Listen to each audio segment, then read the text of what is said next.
Nginibingelele ekhaya lamaphupho.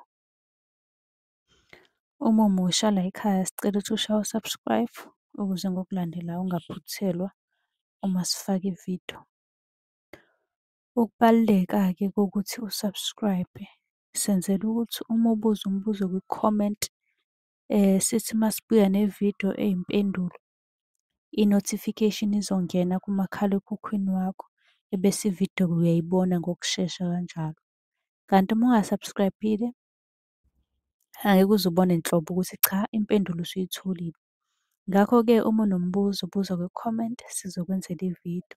Uyakwazi futhi ukusi-inbox-a lapha ku-TikTok usi-follow-we, inbox ucele inombolo ka-WhatsApp ozobuza njalo kuyona ekuseni uma-ke kukhona isibonakaliso obenaso. Nokubaluleka nje kokuthi-ke uwazi ukuthi ngabe lokho osuke ukuphuphile kubika ukuthini. Ake singene-ke kwelanamhlanje sikuchaze. Manje ake sikhulume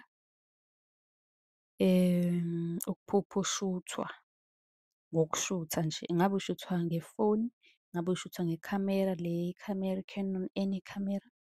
Ngabe ushuthwa noma ngabe nani ngoba ngiyazi uzothi ukushutha bese kuba khona oqhamuka ethi, hawu mina bengishuthwa nge-iPhone, iPhone 15, hawu mina bengishuthwa ngekhamera, uyabo?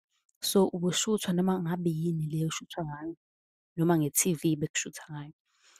Umbuzo uthi-ke ngabe lokho kubika ukuthini uma uphuphushithwa?